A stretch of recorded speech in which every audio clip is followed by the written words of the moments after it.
Good morning, everybody. Hello. This is September 8th, 2020. We're up to episode 90 of transmission. 90. Woohoo! That triple digit is right over the horizon. 10 away. Then we get the gold ring. That's right. Whatever. That's right. Yeah, this is kind of a hard day because it's back to school day. And so for those folks like you who have school-age children, it's tough. There's a lot of tough things going on in the school realm as we have really flailed with the pandemic, and so there's this whole mishmash mess of in-person, online, not having access, kids having to be by themselves, staring at the computer all day. Mm-hmm. So kind of a tough day. It's crappy. Yeah. I mean, because all that stuff like, oh, I'm going to buy new school clothes. Like, I'm going to see all my friends. All the positive sides of the first day of school don't exist. I couldn't even barely get Jonas to comb his hair today. Because he just didn't like it's just going to look on a crappy screen. We had to buy school supplies, but it was like, I mean, I don't even know why they need them because everything's going to be digital. But they had him buy all the same things. And now he's going to sit in front of his screen for 6 hours. So, bummer. Yeah, so it's really hard. And just thinking a lot about you, about Jonas, about all these folks. It's very challenging. Yep. But on a positive note, we're talking about voting. Voting. Get out and vote. You've got to vote. Rock the vote. Rock the vote.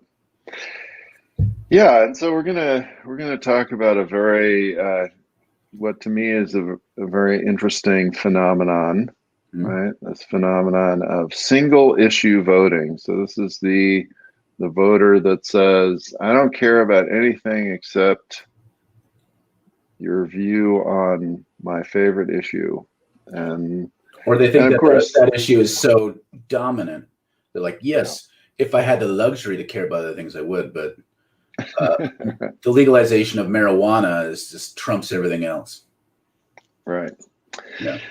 Yeah, and so some of the favorite ones in America, of course, are abortion, gun control. For some people, it's things like the military budget. Immigration. Some immigration can be, for some people, a little bit more and more climate stuff. But yeah, so it's this thing where people decide or are told by particularly their church that you cannot vote for one person and you have to vote for another person because of this issue. Yep. And this is really ramping up right now, right? You've got all these Catholic priests that's saying, if you want to be a Catholic, you can't vote for a Democrat. I ran across this video the other day of this guy saying, if Biden didn't drop his support for the assault weapon ban, all these conservatives that hate Trump and would actually like to vote against him are not going to because of that one thing. And so it's this really, and the reason it's interesting to me is not just from the political point of view, but because it really connects with, I think, how we humans sort of function in terms of how our ego self tends to engage the world. Yeah. Which is that we get very focused and one-pointed on certain things. We particularly see this in conflicts and relationships, where two people who are together will get really stuck on one thing and decide that that's the be all end all. So I thought it'd be good to kind of kick that around a little bit. Mm-hmm. The the big papa of single issue voting is abortion. And it's fascinating. Like there's all kinds of complexity to it, you know. So I've known plenty of people in my life who would have probably voted Democrat, but because of the issue of abortion, voted with the Republicans. And you know, it's just like in their mind, it's the same as it's as bigger than abolition of slavery. It's this thing like, how can you be okay with the murder of millions of babies if, like, doesn't that trump everything else? But it gets complex because, you know, statistics bear out that when there's Democrats in office, abortion rates go down. Because why? Because there's an economic reason for abortion rates. And Democrats are better at welfare than Republicans. I mean, that's pretty straightforward. Also, sex education, other things. Right. There's all these contradictory things that Republicans do. Like, we care about unborn babies, but we're not going to fund welfare. We're not going to fund sex education. We're not going to subsidize adoptions. None of those things. We're going to murder, and then plus the whole pro-life smorgasbord of other ways that they're not pro-life. We're going to execute people. We're going to bomb villages in Yemen. Like, all these things are inconsistent. And so, like, it begs the question, you know, if voting for a Republican doesn't make abortion decrease, and it contributes more towards the reasons why abortion is something people want to do, then what's the whole thing going on there? Right. There's a double deception. Like, one, I say this all the time. I don't think most, particularly men who are pro-life, really, really care about unborn babies. I think they're full of shit, and they're using it because if you want to one-up anyone else who's crying out about injustice, if you could just have this granddaddy injustice issue where the people who are experiencing injustice can't speak, so you as the white man can step in and use that lever however you want. That's the one thing. The other thing is, you know, Republicans can just come in and do like Donald Trump did. Totally pro-choice until recently.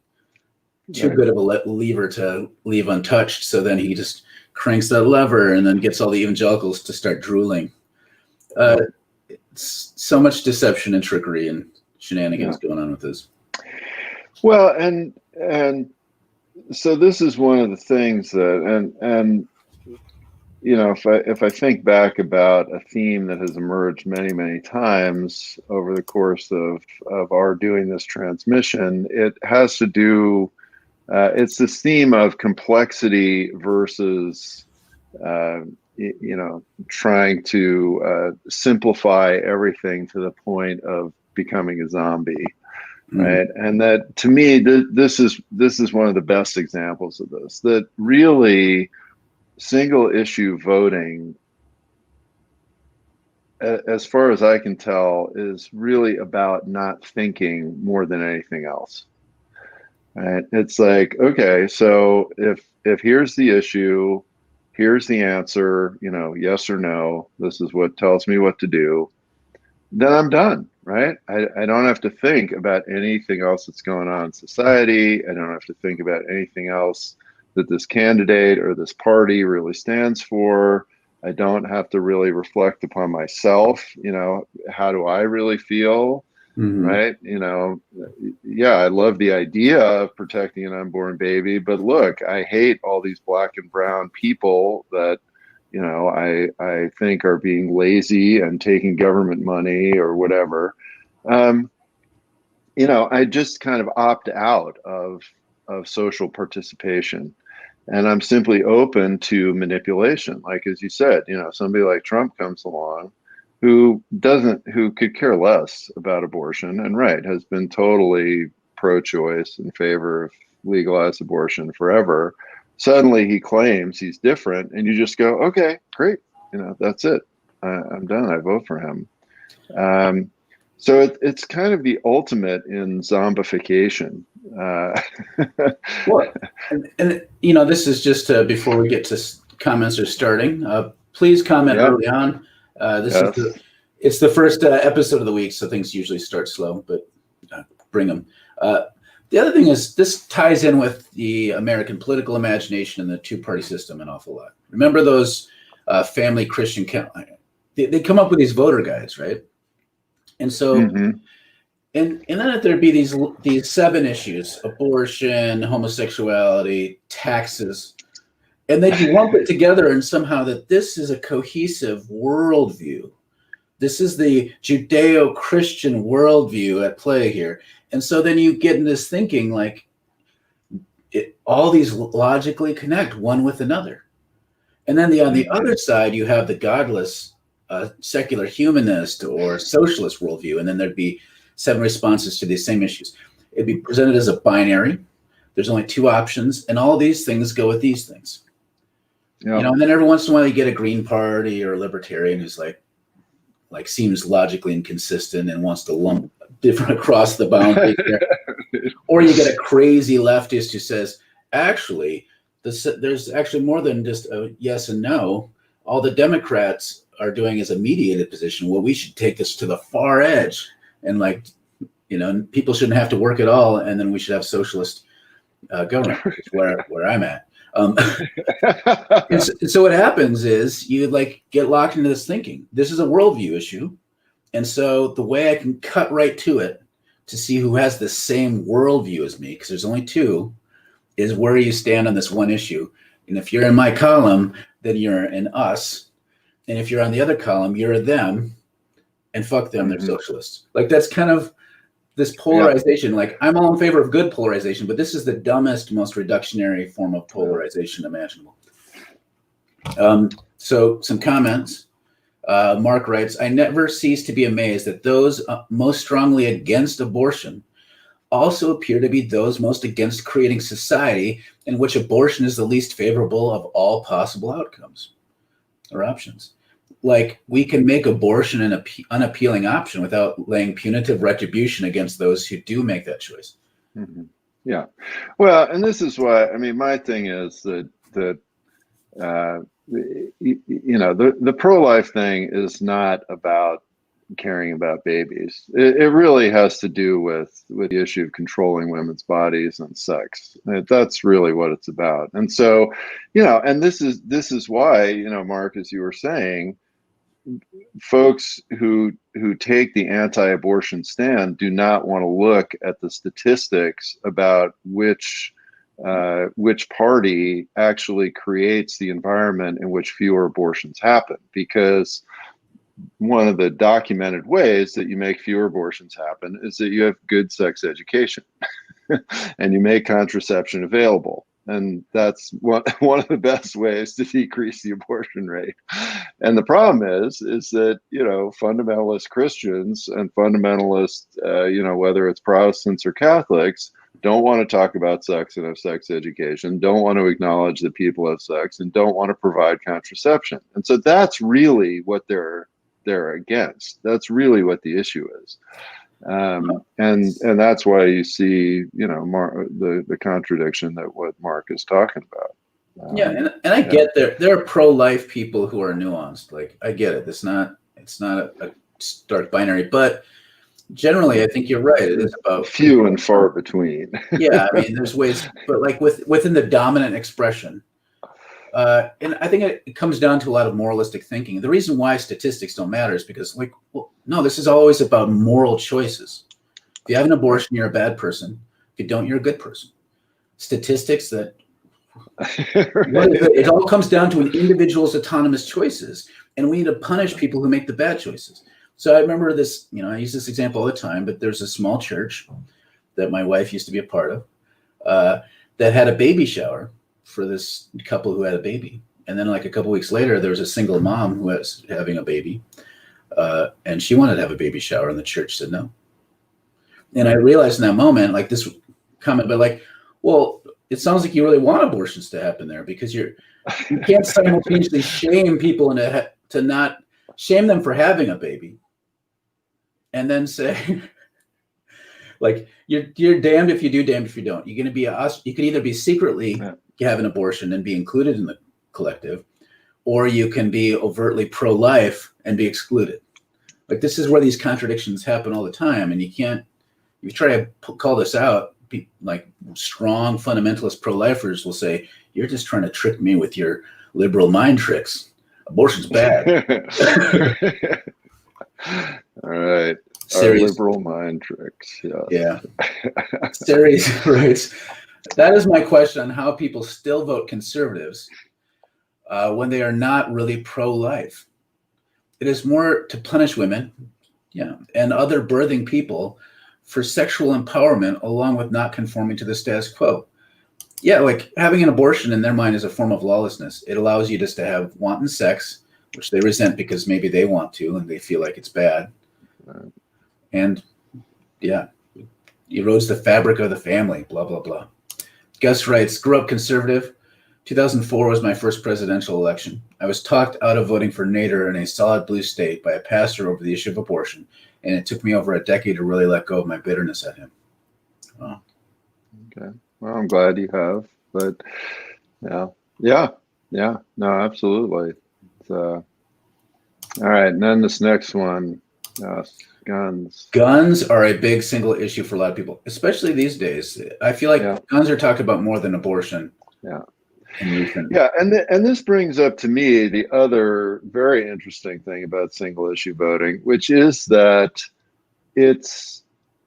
you're voting about an issue that likely is actually not going to change. And I think guns are the best example of this. I mean, the notion at this point in America that anybody is going to take away your guns and that we are not going to have guns in America is actually hilarious to me. I mean, it literally is laughable, right? We have more guns than people in this country by quite a wide margin. And there is no administration that is ever going to actually even try, but definitely not succeed, even if they did try, to take away people's guns. And so this is where, to me, this single issue voting thing actually encourages this sleepiness, this zombification, right? Where, you're talking about something that is just not real. I mean, the whole joke about Obama's going to take away your guns, and then you'd see these memes of, an empty warehouse, and it'd be like, these are all the guns that Obama took during his 8 years as president, and there's no guns in the warehouse, and so you get sucked into this vortex of dissociation.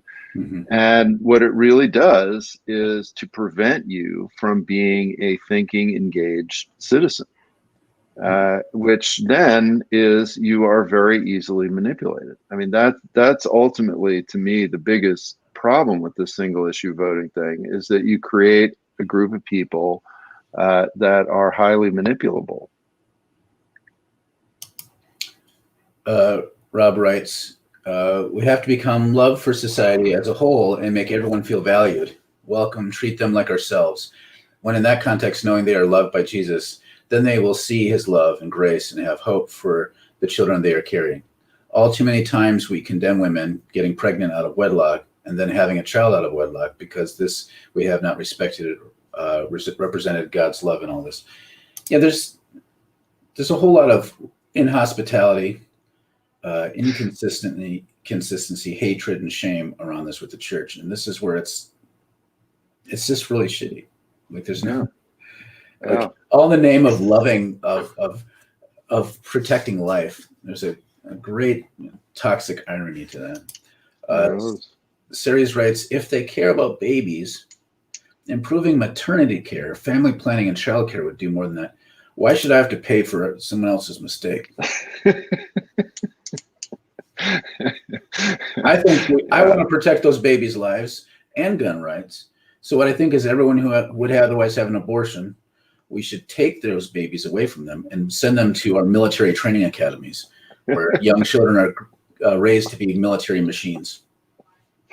You can tell that Mark snorted too much pumpkin spice this morning. That's the logical outcome of this kind of like gun pro-life thinking. As they become military wards of the state. It's the only way you can pay for babies to eat and have housing is if they're going to be in the military. So they're against taking care of the life, after So basically, once you're out of the womb, your life doesn't Right. matter. Right. That's what he Why? says. Why is He that? or she. Yeah, outside the Uh, woman's body. yeah. You know, and it's interesting about this, as you mentioned, the economic piece earlier. I mean, if you look around the world, in country after country, society after society, I mean, the way that you bring down infant mortality, excessive birth rates, rates of abortion, all of this is to improve the economic conditions of women. Mhm. And this is well documented in hundreds of examples, right? And so when you, and this is where, to me, this is all connected to whiteness too. I mean, what I hear in this pro-life thing is, if everybody was just nice and white and lived in the suburbs and had a good job and had a lot of family planning choices, there wouldn't be any abortions. You know, and so what's fascinating though is that those folks do not want to create that economic equality so that people will actually be able to,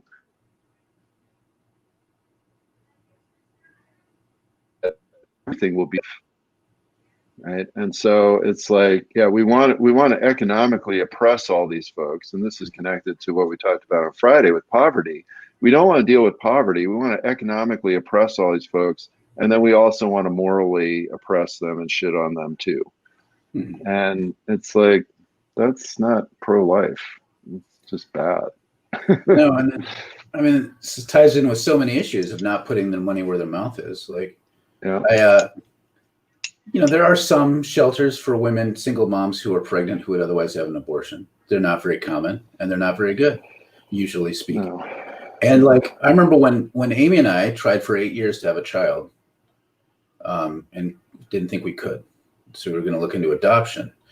And I really, honestly, at that time, I would have been soft pro-life. That's probably how I'd look at it at the time.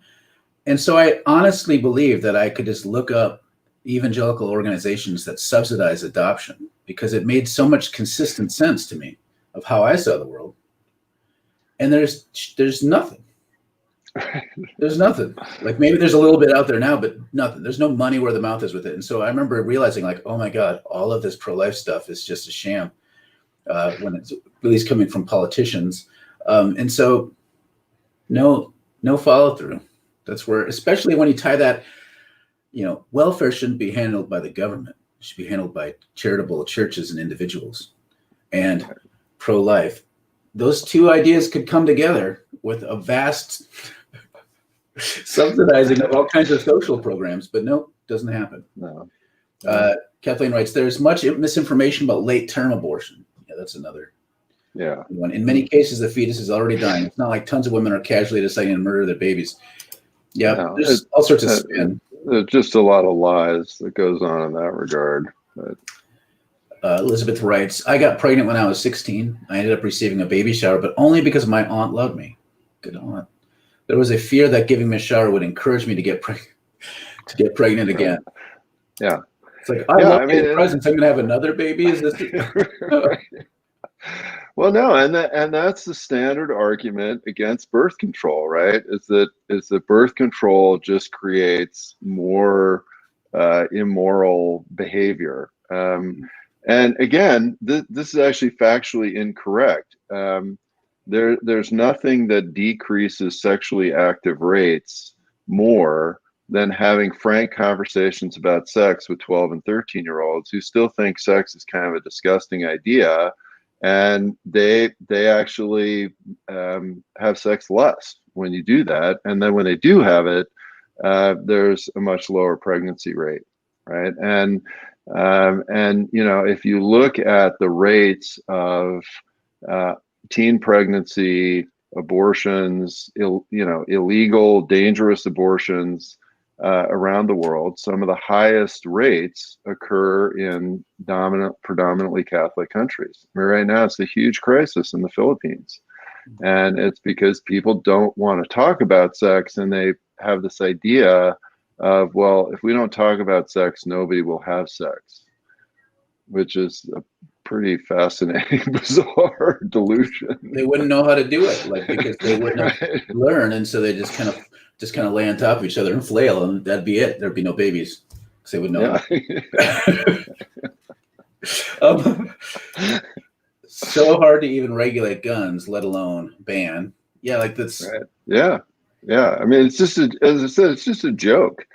I mean, it defies reality. The thought that we're going to have any serious gun control or taking of people's guns in America. I can't stop laughing about it. It's so sad. serious rights. And powerful people maybe should stop being self-hating with their own sexuality and projecting that by being in ongoing extramarital affairs, creating conditions for abortions to happen there. Right. Yes. Yeah. And of course, right now, Falwell Jr. is the poster child for this, right? Here he is, promoting all of this, purity culture, moralization about sex, about abortion, all this stuff. And, the guy's sitting in the corner drooling, watching his wife have sex with somebody else, which, is fine with me. I mean, I don't care. People do what they want to do. But don't then tell everybody else that having sex is bad. And jump to this comment just to clarify. Did I understand Mark to say that welfare should be handled by the churches? No, I was saying that if people that say only the church and individuals should handle welfare, and those are some of the same people that are pro-life, then if they're consistent, they'd be funding all this stuff. right. But they're not. But they're not. I think the welfare, I'm a socialist. I mean, that's kind of, I don't think we should need welfare. I think there should be a redistribution of wealth, and that it should never even come up, because there'd be enough resources. There'd be maybe universal basic income, free healthcare, like housing. Everything should be generally taken care of. And so any wealth that you earn, there should be a cap on the top of it, and it should be used, allow you to pursue things like vocation in life rather than to survive. This is a great comment. Mark's comment up here. Yeah. And it's your fault for not choosing a more wealthy womb from which you are born. That's right. Right. Yeah. Bad choices all around. Catherine writes, where do you think most people pick up the single issue voting ideology? Is it from church, peer pressure, radio, social media? All those things. I watched someone move from lifelong centrist Democrat to an anti-abortion Trump voter, and it's sort of mystifying. But they listen to a lot of Christian radio at work.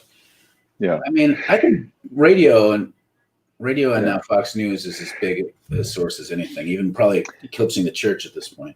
I'm wondering.